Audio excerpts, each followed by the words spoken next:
Welcome back to our channel dear student. मैं देवेंद्र आपका channel the online बस्ता में स्वागत करता हूं। स्टूडेंट, आज के वीडियो में हम हिंदी का पेपर सॉल्व करेंगे और ये 2022 का पेपर रहेगा। तो चलिए शुरू करते हैं। और शुरू करने से पहले हम निर्देश पढ़ लेते हैं। आपको निर्देश अवश्य पढ़ लेने चाहिए। हम कई बार क्या करते हैं, हम जो निर्देश होते हैं उनको स्किप कर लेते हैं और सीधे क्वेश्चन करना शुरू कर देते हैं और फिर हमको पता ही नहीं लग पाता है कि कौन सा क्वेश्चन कैसे करना है। तो हम सबसे पहले निर्देश पढ़ेंगे।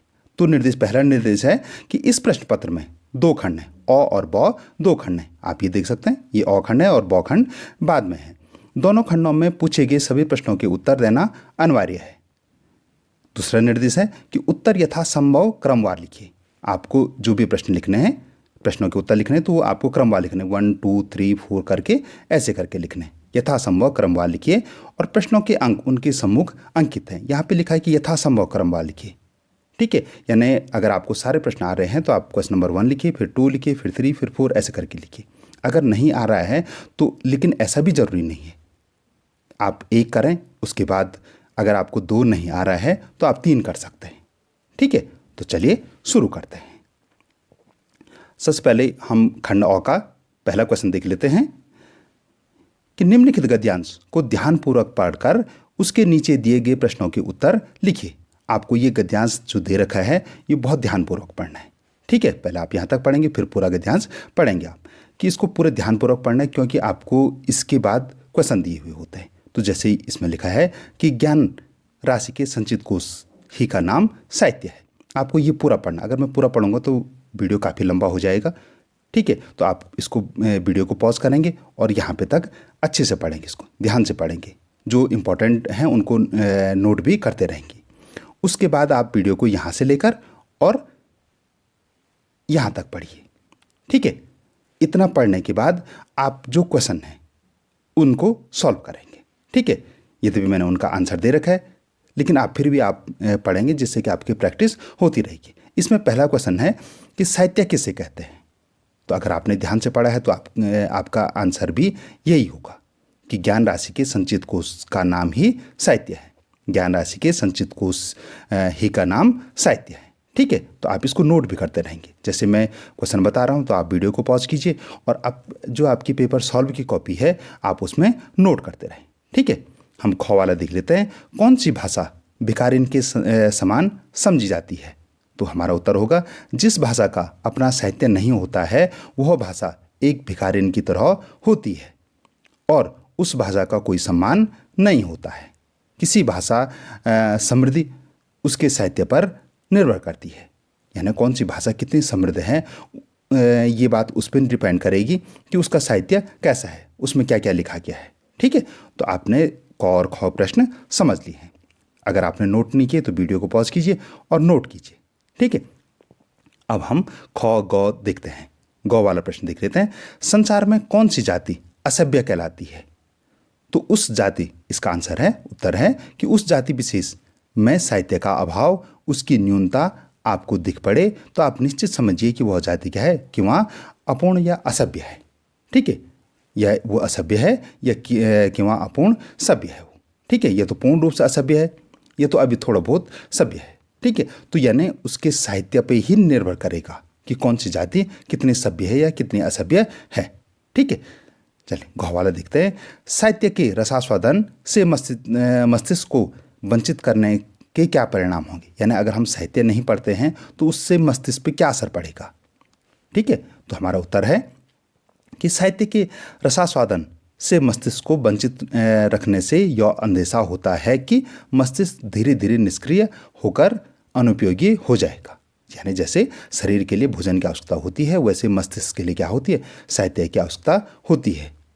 ठीक है, चलिए लास्ट क्वेश्चन है इसमें कि उपयुक्त गद्यांश को उपयुक्त शीर्षक दीजिए।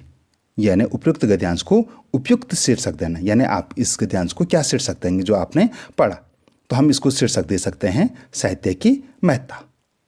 ठीक है, ये इसके लिए सटीक शीर्षक होगा, सबसे सटीक शीर्षक होगा कि साहित्य की महत्ता। तो आई होप कि आपने क्वेश्चन नंबर 1 के सारे प्रश्न नोट कर लिए हैं और इनको समझ भी लिया है। ठीक है स्टूडेंट, हमने कुछ और जो आपके और सब्जेक्ट हैं, चाहे वो सामाजिक विज्ञान हो, अंग्रेजी हो, उनके सबके पेपर सॉल्व किए हैं और मैं उन सब का लिंक डिस्क्रिप्शन में दे रहा हूँ, आप उनको वहाँ से भी देख सकते हैं। अगर आपने अभी तक नहीं देखे तो आप उनको वहाँ से भी देख सकते हैं, क्योंकि वो आपकी परीक्षा के लिए काफ़ी इम्पॉर्टेंट है। ठीक है, जो पुराने पेपर सॉल्व करना हमेशा से ही महत्वपूर्ण रहता है। ठीक है, क्योंकि उसमें से आने के चांसेस काफ़ी रहते हैं, कुछ प्रश्नों के आने के चांसेस हमेशा बने रहते हैं, तो आप उनको भी अवश्य देखिए। ठीक है, चलिए क्वेश्चन नंबर हम 2 देख लेते हैं। क्वेश्चन नंबर 2 है कि दिए गए ये जो संकेत दिए हैं बिंदुओं के आधार पर, संकेत बिंदुओं के आधार पर आपको एक विषय पर 250 शब्दों का एक निबंध लिखना है। आपके पास 2 सब्जेक्ट होंगे, सत्संगति और जनसंख्या वृद्धि। ठीक है, इसमें आपको प्रस्तावना, आवश्यकता, ये जो बिंदु हैं इनके बेस पे आपको निबंध लिखना है। क्योंकि वो काफ़ी लंबा हो जा रहा है, 250 शब्द हैं तो ये काफ़ी लंबा हो जा रहा था। ठीक है, इसलिए मैंने उनका आंसर नहीं दिया। अगर आपको चाहिए तो आप कमेंट सेक्शन में बताएं, मैं उसके लिए एक सेपरेट वीडियो बनाऊंगा। ये काफ़ी लंबा हो जा रहा था। ठीक है, चलिए क्वेश्चन नंबर 3 देख लेते हैं और ये पत्र से संबंधित होता है। इसमें आप जैसे जानते हैं कि इसमें आपको 2 मिलते हैं, एक ये वाला पत्र और एक अथवा वाला। तो बोल्ड में आपको जो सरल लगे आप उसको करेंगे। चूँकि समय हम पेपर सॉल्व कर रहे हैं तो आप दोनों पत्रों को लिखेंगे। आप वीडियो को पॉज करके दोनों पत्रों को लिखेंगे। तो इसमें ये एक बधाई पत्र है कि आपके मित्र ने परीक्षा प्रथम श्रेणी में उत्तीर्ण की है और इस उपलक्ष्य में मित्र को एक बधाई पत्र लिखिए। आपका जो नाम रहेगा वो क ख ग रहेगा, आपका जो काल्पनिक नाम है वो क ख ग रहेगा। तो सबसे पहले क्या करते हैं, आप अपना एड्रेस लिखते हैं। चूँकि यहाँ कोई भी एड्रेस नहीं दे रखा तो आप अपना डिस्ट्रिक्ट नाम लिखेंगे और उत्तराखंड लिखेंगे। अगर यहाँ पे कोई एड्रेस दे रखा है, पता दे रखा है, तो आप वो पता यहाँ पे लिखेंगे। यहाँ पे आप दिनांक लिखेंगे। ठीक है, एक कोई काल्पनिक नाम बना देंगे। अगर यहाँ मित्र का नाम नहीं लिखा है तो आप एक मित्र का नाम बना देंगे। जैसे मैंने यहाँ पे विनय का नाम बना दिया, तो आप कोई भी मित्र बना सकते हैं, जो भी आपके मित्र हैं। ठीक है, तो अब यहाँ से आप पत्र लिखना शुरू करेंगे। तो मैं वीडियो को थोड़ा से, हाँ, अब आपको पूरा पत्र विजुअल हो रहा है।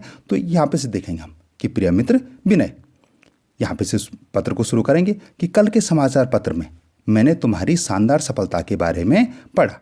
मुझे यह पढ़कर इतनी प्रसन्नता हुई कि मैं उन्हें अपने शब्दों में व्यक्त नहीं कर पा रहा हूँ। प्रिय मित्र विनय, मुझे तुमसे यही आशा थी। तुम्हारी पढ़ाई के प्रति लगन और निष्ठा देखकर मुझे यह विश्वास हो गया था कि आगामी बोर्ड परीक्षा में प्रथम स्थान प्राप्त कर अपने परिवार तथा विद्यालय को गौरवान्वित करोगे। इसके लिए मैं ईश्वर को कोटि कोटि प्रणाम करता हूँ कि उन्होंने तुम्हारे परिश्रम का उचित फल तुम्हें दिया है। यहाँ पे मूल्य भी लिख सकते हैं आप कि उचित मूल्य तुम्हें दिया है।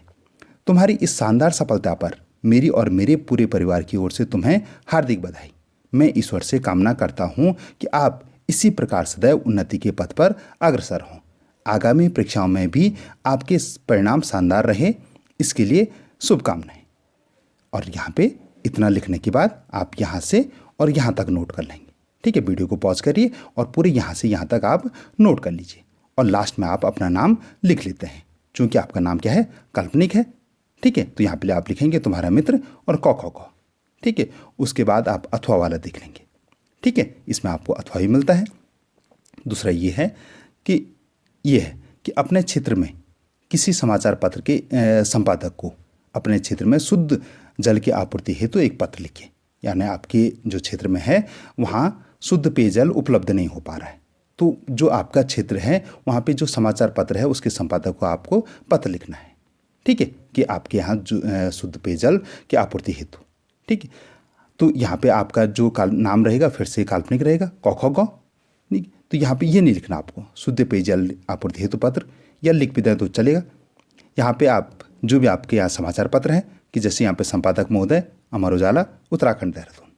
ठीक है, यहाँ पे आप लिखेंगे विषय शुद्ध पेयजल की आपूर्ति अव्यवस्था के संदर्भ में, क्योंकि आप यही लिख सकते हैं क्योंकि जो अमर उजाला के जो प्रधान संपादक होंगे वो देहरादून में ही होंगे, तो आप यहाँ पे से ही लिख सकते हैं। आप विषय लिखेंगे शुद्ध पेयजल की आपूर्ति या अव्यवस्था के संदर्भ में। ठीक है, उसके बाद आप पूरा लिखेंगे। पहले यहाँ से महोदय से शुरू कीजिए और बहुत दूर जाना पड़ता है तक लिखिए। ठीक है, फिर यहाँ से उसके बाद इस कारण से शुरू लिखेंगे और हाँ मैं थोड़ा सा एडजस्ट कर लेता हूँ। हाँ, आप इस कारण से और यहाँ तक लिखेंगे। ठीक है, गौचर उत्तराखंड, तो ये एक काल्पनिक एड्रेस है। ठीक है, आप यहाँ पे अपना एड्रेस लिखेंगे ओके। और यहाँ पे जिस दिन आप पत्र लिख रहे हैं उसकी दिनांक आप यहाँ पे डाल देंगे। ठीक है, तो आई होप कि आपको ये प्रश्न भी समझ में आ गया। आप प्रश्न संख्या 4 तक पहुँच गए हैं और अभी तक भी आपने अगर हमारे चैनल को सब्सक्राइब नहीं किया तो वीडियो को अवश्य सब लाइक करें और हमारे चैनल को सब्सक्राइब करें, क्योंकि आप जानते हैं कि हम ऐसी महत्वपूर्ण वीडियो लाते रहते हैं जो कि आपकी परीक्षा की दृष्टि से बहुत ही ज़्यादा इंपॉर्टेंट है, जो आपको परीक्षा में काफ़ी सहायक होते हैं। ठीक है, चलिए क्वेश्चन नंबर 4 देख लेते हैं और ये व्याकरण से संबंधित है। ठीक है, इसमें लिखा है कि निम्नलिखित वाक्य के आधार पर आपको क्रियाभेद छांटना है, यानी जो वाक्य है कि किसान फसल उगाता है, तो इसमें से आपको क्रियाभेद छानने हैं कि इसमें क्रियाभेद क्या है, अकर्मक क्रिया, सकर्मक क्रिया, अकर्मक क्रिया एवं सकर्मक क्रिया दोनों, या उक्त में से कोई नहीं। तो इसका जो सही आंसर है वो क्या होगा, आपको जो कॉपी में लिखना है वो सकर्मक क्रिया, ये इसका 2 वाला सही आंसर है। ठीक है, आप इसको अपनी कॉपी में ऐसे लिखेंगे, उत्तर और सकर्मक क्रिया। ठीक है, ख वाला देख लेते हैं। इसमें ख वाला है कि बालिका गेंद से खेल रही है। इस वाक्य में क्रम क्या है, ऊपर आपको क्रिया ढूंढना था, इसमें आपको क्रम ढूंढना, सही विकल्प छांटकर लिखिए, यानी अपनी कॉपी में आपको लिखना है। तो इसमें आप ए बालिका, दूसरा दे रखा गेंद, तीसरा खेल और चौथा रही है। ठीक है, तो इसमें जो कर्म क्या है, खेल है। ठीक है, तो इसको आप अपनी कॉपी में नोट कर लेंगे। गौ वाला है, इसमें प्रियंका अत्यंत परिश्रमी है इसलिए परीक्षा में प्रथम आई। तो इसमें आपको समुच्चय बोधक शब्द छांट के लिखना है। तो इसमें समुच्चय बोधक शब्द क्या है, इसलिए। ठीक है, आई होप कि आपके सारे प्रश्न आपको समझ में आ रहे होंगे। घ वाला है, इसमें वह प्रतिदिन व्यायाम करता है। इसमें से आपको क्रिया विशेषण छान के लिखना है। तो इसमें क्रिया विशेषण क्या है, प्रतिदिन। 5वां वाला देखते हैं, क्वेश्चन नंबर 5 देख लेते हैं कि पुस्तक कलम से लिखी गई है। क्या है, पुस्तक कलम से लिखी गई है, ये वाला है। उक्त वाक्य में प्रयुक्त वाच्य का सही विकल्प छांट के लिखे, यानी ये इसमें कौन सा वाच्य है, इस वाक्य में कौन सा वाच्य है। तो इसमें हमारे पास ऑप्शन है कृतवाच्य, क्रमवाच्य, भाववाच्य या उपरोक्त सभी। तो इसमें क्या होगा, इसका जो राइट आंसर है वो है कर्मवाच्य। ठीक है, इसमें ख है कि राम द्वारा धनुष तोड़ा गया, तो कृतवाच्य में परिवर्तित कीजिए। तो इसका जो उत्तर होगा, राम ने धनुष तोड़ा। इसमें गौ है अपने सामर्थ्य के अनुसार कार्य करना चाहिए। तो इसका जो राइट आंसर है कि जाओ अपने सामर्थ्य के अनुसार कार्य करो। ठीक है, घ वाला है निम्न में से निषेधात्मक वाक्य का चयन कीजिए। आप यहाँ पे आपको 3 विकल्प दे रखे हैं। हाँ, अब ठीक है, आपको विजिबल हो रहा होगा। इसमें आपको 3 वाक्य दे रखे हैं। इनमें से आपको जो निषेधात्मक वाक्य है उसको आपको अपनी कॉपी में लिखना है। कि जैसे ऑप्शन है यहाँ पे कि लक्ष्मण की पत्नी उर्मिला बन गई थी, रावण ने मंदोदरी की सलाह नहीं मानी। देखिए इसमें नहीं है, तो इसलिए ये निषेधात्मक वाक्य होगा। ठीक है, तो ये आपको ऐसे करके लिखना है कि उत्तर लिखना है, और इसमें यहाँ पे 2 लिखा और रावण ने मंदोदरी की सलाह नहीं मानी। ठीक है, क्वेश्चन नंबर 6 देख लेते हैं। 6 का क देखते हैं हम, ये भी व्याकरण से संबंधित है। जिसका जन्म न हुआ हो, आप ध्यान से पढ़ेंगे, जिसका जन्म न हुआ हो, वाक्य के लिए उपयुक्त शब्द छांट कर लिखिए। यानी जिसका जन्म न हुआ हो, इसको एक शब्द में क्या लिखेंगे हम। तो इसका जो सही आंसर है वो है अज। ठीक है, जिसका जन्म न हुआ हो उसको क्या कहेंगे हम, अज। ठीक है, इसका ख खंड देख लेते हैं कि सूर्य का समानार्थ यानी पर्यायवाची क्या है। ठीक है, तो सूर्य का पर्यायवाची क्या है, भास्कर। ठीक है, तो यहाँ पे इसको आप अपनी कॉपी में नोट कर लें। आपको पूरे विकल्प करने की आवश्यकता नहीं है, आप सीधा आंसर नोट करें। क्वेश्चन नोट करें कि सूर्य का समानार्थक शब्द क्या है या सूर्य का पर्यायवाची क्या है, तो यहाँ पे आंसर नोट करेंगे आप, भास्कर। ठीक है, चलिए क्वेश्चन नंबर 7 देख लेते हैं। निम्नलिखित काव्यांशों को पढ़कर किसी एक काव्यांश के नीचे दिए गए किन्हीं 2 प्रश्नों के उत्तर लिखिए। यानी आपको 2 काव्यांश मिलेंगे, उनमें से आपको किन्हीं एक को करना है, किसी भी एक को करना है आपको, जो भी आपको सरल लगे। और उसमें से भी आपको 3 प्रश्न दे रखे हैं, आपको सिर्फ 2 करने। आप निर्देशों को ध्यान से पढ़ेंगे। ठीक है, तो पहले पहला वाला काव्यांश पढ़ेंगे आप, एक वाला यहाँ से यहाँ तक पढ़िए, अच्छे से इसको समझिए। उसके बाद जो प्रश्न हैं उनका आप आंसर लिखेंगे। ठीक है, आपको पूरा विजुअल हो रहा होगा कि जो क वाला है कि लक्ष्मण ने परशुराम को मृदुबाणी में क्या समझाया। तो उसका आप यहाँ से और यहाँ तक आप अपनी कॉपी में नोट कर लेंगे। ठीक है, वीडियो को पॉज करिए, ये स्क्रीनशॉट लेके आप इसको रख लीजिए और बाद में अपनी कॉपी में आप नोट करेंगे। ठीक है, उसके बाद आप ख और गौ वाला भी करेंगे। वहाँ तो आपको कोई दो ही करने हैं, लेकिन चूंकि इस समय हम पेपर सॉल्व कर रहे हैं तो आप पूरे 3 के 3 आपको अपनी कॉपी में नोट करेंगे। ठीक है, उसके बाद हम इसमें दूसरा वाला देख लेते हैं। आप दूसरा वाला पढ़ेंगे माँ से लेकर और मत देना तक। ठीक है, पहले इसको अच्छे से पढ़िए और उसके बाद जो मैं प्रश्नों के आंसर दे रखे हैं आप इसको क वाला देखिए कि आग रोटी सेकने के लिए है, जलने के लिए नहीं। ऐसा कवि ने क्यों कहा कि आग रोटियां सेकने के लिए है, जलने के लिए नहीं। ये है, तो ऐसा कवि ने क्यों कहा, तो आप यहाँ से यहाँ तक लिखेंगे। ठीक है, क वाला लिखेंगे। उसके बाद आप वीडियो को पॉज करेंगे, फिर ख और गौ वाला भी लिखेंगे। समझ रहे? चलिए क्वेश्चन नंबर 8 देख लेते हैं कि निम्नलिखित प्रश्नों में से किन्हीं 2 प्रश्नों के उत्तर लिखिए। स्टूडेंट, आप अगर क्वेश्चन नंबर 8 तक पहुंच गए और अभी भी आपने हमारे चैनल को सब्सक्राइब नहीं किया तो आप चैनल को सब्सक्राइब अवश्य करें। ये अभी आपकी स्क्रीन पे विजुअल है। वीडियो को लाइक करें, अपने दोस्तों के साथ भी शेयर करें, जिससे कि उनकी भी आपके साथ साथ उनकी भी 100% मार्क्स अचीव हो। ठीक है, 80 मार्क्स आपके का पेपर और 20 मार्क्स का आपका जो असाइनमेंट है उसमें से मिला के आपकी 100% मार्क्स आप अचीव करें। ठीक है, चूँकि हम ये 80 नंबर के लिए पढ़ रहे हैं तो आपकी 80 में से 80 आए, और अगर आप अपने दोस्तों के साथ भी शेयर करेंगे तो उनकी भी 80/80 आएगी। तो चलिए हम क्वेश्चन नंबर 8 देख लेते हैं कि निम्नलिखित प्रश्नों में से किन्हीं 2 प्रश्नों के उत्तर लिखिए। क वाला है, आपको 2 करने हैं, ये ध्यान रखेंगे। ठीक है, तो इसमें क वाला है कि उत्साह कविता में बादल किन किन अर्थों की ओर संकेत करता है, तो आप ये तीनों लिखेंगे। ठीक है, यहाँ तक आप नोट करेंगे, वीडियो को पॉज करके नोट करेंगे, फिर ख वाला करेंगे। ख वाला में है कि गोपियों ने उद्धव से योग की शिक्षा कैसे लोगों को देने की बात कही है। यहाँ पे थोड़ी मिस्टेक होगी, आप ये लिखेंगे, उद्धव लिखेंगे। ठीक है, तो आप इसको यहाँ से यहाँ तक नोट कर लेंगे अपनी कॉपी में। वीडियो को पॉज करिए और अपनी कॉपी में यहाँ से यहाँ तक नोट करिए। हो सकता है कि अगर इस साल भी ये आए तो आप आसानी से प्रश्न को कर पाएंगे। ठीक है, उसके बाद गौ वाला है कि भ्रमर गीत से आप क्या समझते हैं, ये काफ़ी इंपॉर्टेंट है, तथा भ्रमर को किसका प्रतीक माना गया है। ठीक है, ये काफ़ी बार आ चुका है, तो आप पहले इसमें 2 खंड हैं कि आप भ्रमर गीत से क्या समझते हैं, तो पहले आप इसको लिखेंगे और उसमें उसके बाद जो दूसरा खंड है कि तथा भ्रमर को किसका प्रतीक माना गया है, तो उसके बाद पहले आप यहाँ तक नोट करिए और उसके बाद अब आपकी स्क्रीन पे पूरा यहाँ से यहाँ तक है, पूरा क्वेश्चन अब विजुअल है, तो आप यहाँ से यहाँ तक पहले यहाँ तक करेंगे और फिर यहाँ से यहाँ तक करेंगे, तो आपका ये प्रश्न भी कंप्लीट हो गया है। ठीक है, अब इसमें हम क्वेश्चन नंबर 9 देख लेते हैं। क्वेश्चन नंबर 9 में क है कि अट नहीं रही शीर्षक के आधार पर बताइए कि फागुन में ऐसा क्या होता है जो कि बाकी ऋतुओं से भिन्न होता है। ठीक है, अब आप इसको लिख लेंगे कि क्या क्या उसमें फागुन में क्या क्या भिन्न होता है अन्य ऋतुओं से। ठीक है, और क्वेश्चन को लिखना ही नहीं बल्कि आपको कई बार लिखना है, और जिससे कि आपकी हैंड राइटिंग भी अच्छी रहे और आप लिखते लिखते आपको याद भी हो जाए। चलिए ख खंड देख लेते हैं कि परशुराम के क्रोध करने पर लक्ष्मण ने धनुष के टूट जाने के लिए कौन कौन से तर्क दिए, तो आप इसको लिख लेंगे।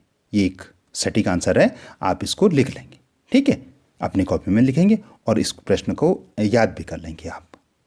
अब हम क्वेश्चन नंबर 10 देखेंगे। क्वेश्चन नंबर 10 क्या है, निम्नलिखित गद्यांशों को पढ़कर किसी एक गद्यांश के नीचे दिए गए प्रश्नों के उत्तर लिखिए। यानी आपको 2 गद्यांश मिलते हैं, आपको गद्यांश को बहुत अच्छे से पढ़ना है और उसके बाद जो प्रश्न दिए गए हैं उनका आपको आंसर लिखना है। मैंने सब दोनों गद्यांशों के दे रखे हैं, आप उनको वीडियो को पॉज करके उन दोनों को आप लिखेंगे। तो इससे पहले हम क्वेश्चन आंसर पढ़ने से पहले हम पहले आप ये गद्यांश पूरा पढ़ लेंगे।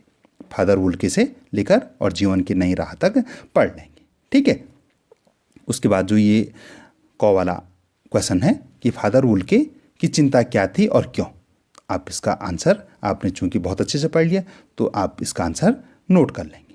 ठीक है, उसके बाद ये आंसर काफ़ी लंबा है तो आप यहाँ तक लिखेंगे और इसमें जो ख वाला है उसको भी आप नोट कर लेंगे। ठीक है, इसके बाद जो दूसरा गद्यांश है कि आषाढ़ की रिमझिम से लेकर और यहाँ से आषाढ़ की रिमझिम से लेकर और हैं तक, लगती हैं तक चलने लगती हैं तक आप अच्छे से पढ़ेंगे और उसके बाद उसके क्वेश्चन आंसरों को भी आप नोट करेंगे। ठीक है, पहले क वाला करेंगे।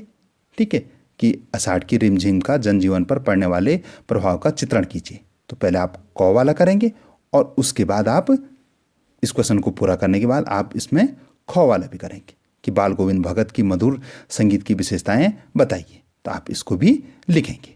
ठीक है, यहाँ से लेकर और थे तक। ठीक है, अब आपको दिख रहा होगा यहाँ तक थे तक आप पूरा का पूरा इसको लिखेंगे। ठीक है,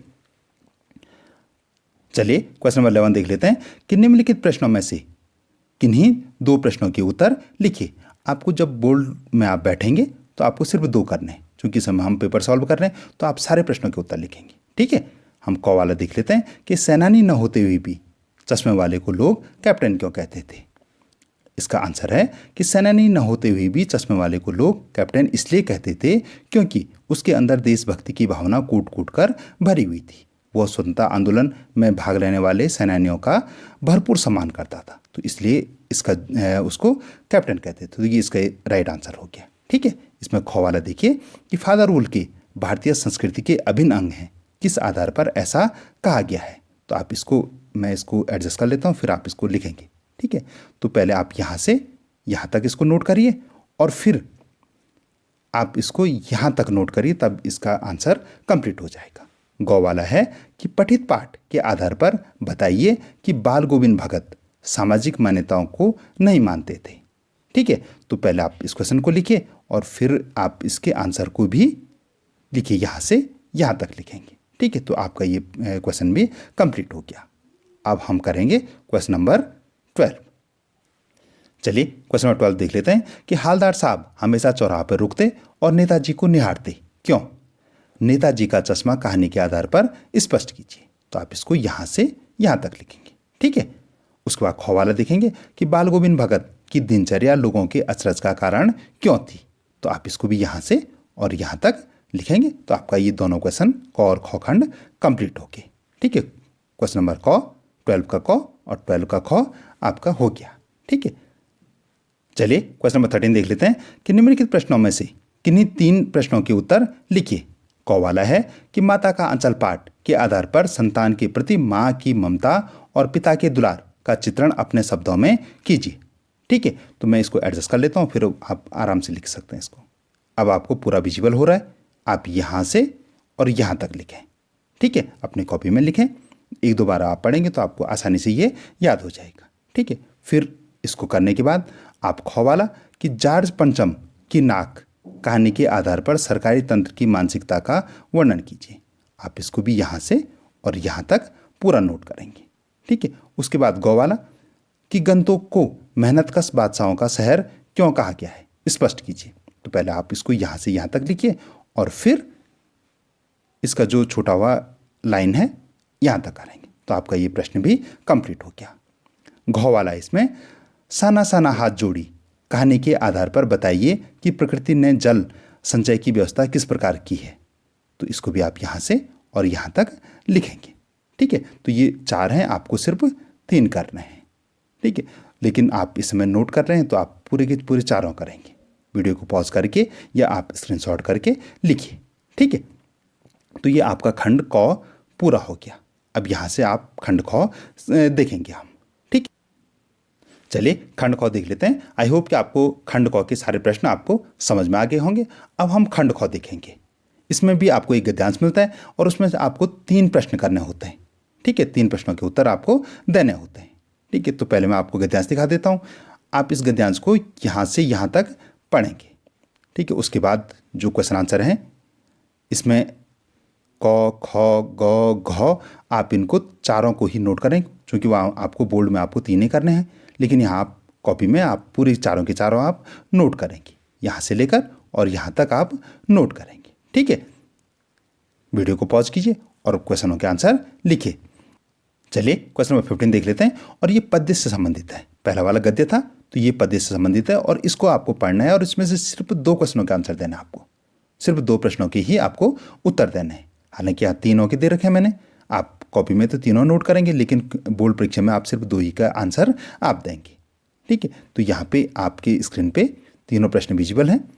आप यहाँ से यहाँ तक अपनी कॉपी में नोट करिए और याद भी करिए। ठीक है, क्वेश्चन नंबर 16 देख लेते हैं। क्वेश्चन नंबर 16 में भी आपको 4 प्रश्न मिलते हैं, क ख ग घ 4 प्रश्न मिलते हैं। आपको उनमें से सिर्फ 3 करने हैं। ठीक है, तो आप इसको क से लेकर घ तक के सारे प्रश्न के आंसर, प्रश्नों को भी और उनके आंसरों को भी नोट कर लीजिए। उसके बाद क्वेश्चन नंबर 17 है। इसमें दिया गया है कि निम्नलिखित दिए गए शब्दों में से उचित शब्द चुनकर, ये आपको शब्द दे रखे हैं, शब्दों की सूची दे रखी है, इनमें से आपको उचित शब्द चुनकर आपको रिक्त स्थानों की पूर्ति करनी है। किन्हीं 4 वाक्यों के रिक्त स्थानों की पूर्ति कीजिए। ठीक है, तो आपको स्क्रीन पे चारों विजिबल है। ठीक है, तो आप इनको नोट कर लीजिए। ये क्वेश्चन है जो लाल स्याही में है, वो क्वेश्चन है और यहाँ पे उनका आंसर दे रखा है। ठीक है, तो आप इनको भी नोट कर लेंगे। ठीक है, वीडियो को पॉज करिए और क्वेश्चनों को नोट करिए। ठीक है, उसके बाद सिर्फ आपको 4 ही करने, लेकिन यहाँ पे पूरे के पूरे हैं, तो ये भी आप नोट कर सकते हैं। ठीक है, क्वेश्चन नंबर 18 देख लेते हैं और ये आपके व्याकरण से संबंधित होते हैं। ठीक, इसमें लिखा है कि निर्देशानुसार किन्हीं 3 प्रश्नों का उत्तर दीजिए। इसमें आपको संधि कीजिए करना है, संधि करना है, इसमें आपको संधि विच्छेद करना है। ठीक है, तो यहाँ पे आप इनको भी नोट कर लें। ठीक है, मैंने यहाँ पे इसमें आपको संधि भी संधि करनी है और संधि का नाम भी लिखना है। यहाँ पे आपको संधि विच्छेद करना है और संधि का नाम भी लिखना है। तो आप इसको सिर्फ इसी को नहीं करेंगे, इनको भी आप लिखेंगे। ठीक है, आप पहले इनको लिखिए और फिर इनको आंसर भी लिखिए। ओके, गौ में है, गौ वाला है कि आपको समास विग्रह करके समास का नाम भी लिखना है। पहले आप समास, ये समास विग्रह है और इनके उसके बाद इसका नाम भी है। इसमें आपको घ वाले में आपको उपसर्ग छानने हैं। ठीक है, उपसर्ग पहले लगते हैं और प्रत्यय बाद में लगते हैं, तो आपको इसमें उपसर्ग छानने हैं। ठीक है, तो आप इसको भी नोट कर सकते हैं। चलिए ड वाला देख लेते हैं और इसमें कि कोष्टक में दिए गए शब्दों में से शुद्ध शब्द चुनकर रिक्त स्थानों की पूर्ति कीजिए।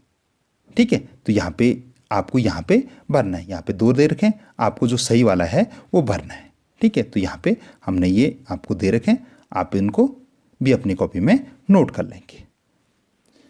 चलिए क्वेश्चन नंबर 19 देख लेते हैं। क्वेश्चन नंबर 19 में क्या करना है आपको कि निम्न शब्दों में से किन्हीं 4 का वाक्य प्रयोग करना है। आपको इतने सारे दे रखे हैं, इनमें से सिर्फ आपको 4 करना है। ठीक है, चूंकि इस समय आप पेपर को सॉल्व कर रहे हैं तो आप सभी को लिखेंगे। हो सकता है कि इनमें से एक आधा आपको इस वर्ष भी आ जाए, तो आप सभी को नोट करेंगे। ठीक है, वीडियो को पॉज करिए और सभी को आप नोट करिए। अगर आपको ये वाला समझ में नहीं आया तो आप अथवा वाला भी कर सकते हैं। इसमें आपको क्या करना होता है, आपको संस्कृत में अनुवाद करने होते हैं। किन्हीं 2 को करना है। यहाँ पे आपको 3 दे रखे हैं, क ख ग 3 दे रखे हैं, आपको किन्हीं उनमें से किन्हीं 2 को ही करना है। जैसे इसमें कि तुम दोनों खेलोगे, हम सब विद्यालय गए, वह रामचरितमानस पढ़ती है। तो आप इनमें से कोई 2 करिए, लेकिन कॉपी में आप तीनों को ही नोट करेंगे। ठीक है, तो डियर स्टूडेंट, ये था हमारा आज का वीडियो। आई होप कि आपको सारे प्रश्न समझ में आए होंगे। कोई अगर नहीं आया तो आप कमेंट सेक्शन में बताएंगे।